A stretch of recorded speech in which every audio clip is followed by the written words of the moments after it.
كده قدمنا خلاص طبق الشاورما التحفه تحفه. جميله جدا، وبصوا الالوان جميله ازاي يا جماعه. تتاكل بقى مع رز، مع بطاطس، مع بطاطس محمره، مع اي حاجه. بس هو ده طبقنا الجميل الحلو جدا اللي ما خدش مننا ثواني يا جماعه، نص ساعه وحضرناه. فكل واحد بقى زي ما احنا اتفقنا، كل واحد يعمل بايديه الحاجات جميله، الشباب والبنات وكل حد يخش المطبخ يتعلم.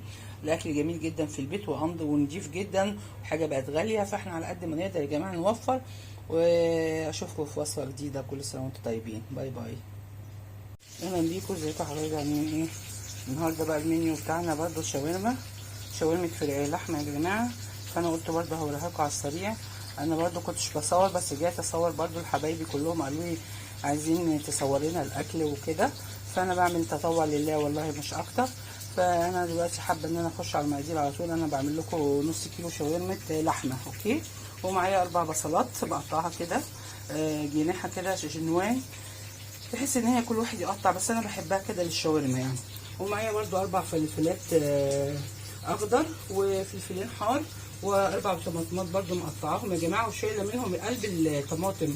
انا بحب كده عشان الحاجه تبقى واضحه وباينه في الاخر، ويبقى قوام الحاجات الخضره دي بتبقى باينه جميله قوي. والتوابل بتاعتنا فلفل وملح والبهارات 7 بهارات، ونص بابريكا، ونص معلقه ملح، ونص معلقه سكر. هي دي مقادير النص كيلو اللحمه. ممكن نعملها فراخ، ممكن نعملها دي طريقه الشاورما بتاعتي اللي على السريع. وثانيه واحده كده هوريها لكم. اول حاجه هننزل باللحمه على النار، هديها صدمه. ثانيه واحده هوريكم، ثانيه واحده. بصوا يا جماعه، انا بحب انزل بالبصل الاول، اوكي. انزل بالبصل الاول بحيث ان انا عايزه اديله لون كده واديله صدمه. وبعد كده احنا بنحط اشيله، وبعد كده بحط ايه اللحمه، عشان انا عايزه اخلي البصل بقوامه، وعايزاه يبقى لونه ذهبي كده وجميل، وعايزاه يبقى يعني ما يبقاش مهري مع الشاورما، عايزاه يبقى واضح، واخدين بالكم. فانا هوضحها بقى، هنزله لحد ما يصفر لي كده ويدينا اللون الذهبي الجميل وريحته تطلع. وبعد كده هنشيله وهنحط اللحمه، هديها صدمه. وثانيه واحده خليكم معايا عشان خطوه بخطوه. ثانيه واحده. بصوا يا جماعه، طلعت البصل لونه ذهبي ازاي وجميل، بحيث ان انا عايزه اللون دوت احتفظ بيه. ولسه بطلع بقيته اهو من الحله، علشان انا مش عايزه ينزل مع اللحمه ويتهرى. انا بحب كده ممكن نخلي الحبه دول، وهنزل بقى باللحمه، ماشي. نديها صلمه بقى تستوي كويس، نخليها تستوي. البصل ده بقى انا بحب احطه بقى بعد ما تكمل سوى اللحمه يا جماعه، ونديها صلمه تستوي كويس قوي. اللحمه مهمه قوي ان هي تستوي كويس عشان البصل ما يتحرقش. هو والطماطم والفلفل الاخضر بنحب نخليه كده بقوامه، بيدي شكل حلو قوي، بيدي منظر حلو، وانا بحب كده الطريقه الصراحه. فانا برضه بوريكم كل الحاجات انا بعملها، عشان كل البنات تتعلم، وكل العرايس الحلوين اللي لسه بادئين حياتهم يعرفوا يعملوا الشاورما ازاي، سهله جدا وكل اكلنا سهل. وثانيه واحده بقى هنسوي اللحمه، وثانيه واحده.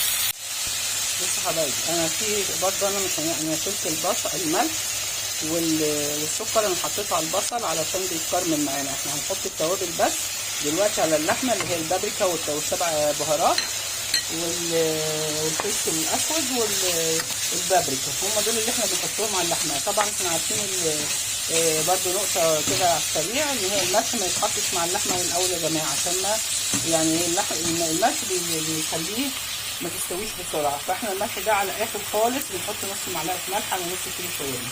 ماشي يا حبايبي، انا بوريكم اهوت واحده واحده عشان تبقوا فاهمين. ماشي، ثانيه واحده. بصوا يا جماعه، خلاص كده اللحمه خلاص استوت. واللحمه يا جماعه لو هي يعني كبيره شويه، هي طبعا في الشاورما بنحب نفضل الانتركوت او لحمه من البفتيك، او حاجات اللي هي ما بتاخدش سوا جامد يعني. واول حاجه بقى هنزل بالطماطم كده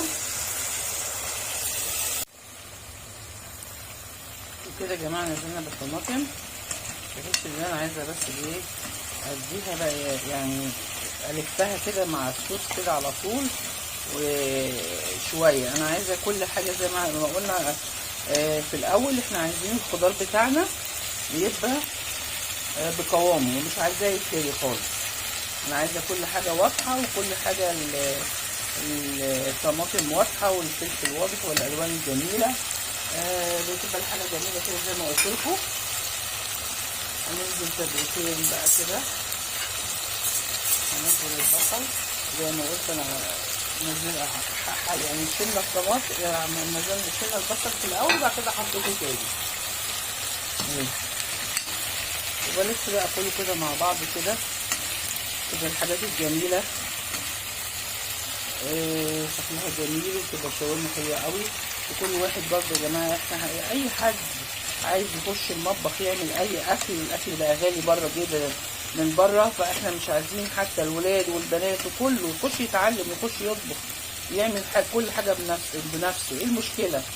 مفيش حاجه اسمها البنت والولد، ده كل ولد وبنت. افرض انت مسافر عايز نفسك في اكله تعملها، فالحاجه كلها يا حبايبي تعملوها انتوا، يبقى ليها طعم تاني وجمال تاني وحاجه حلوه قوي. بصوا بقى، انا معايا ليمونه بس نسيت اقول لكم عليها، دي انا ليمونه عصرها بحطها في الاخر كده بقى، بتدي دي عالي جدا في الاخر خالص. وهخليهم بس 5 دقايق كده، ما يكملش 5 دقايق، وهنقدمها شاورما اللحمه الجميله، اللحمه اللي في البيت اللي احنا كلنا بنعملها، ومفيش اي حاجه صعبه علينا. وزي ما اتفقنا معايا، مفيش حاجه مستحيله. ماشي يا حبايبي، ثانيه واحده.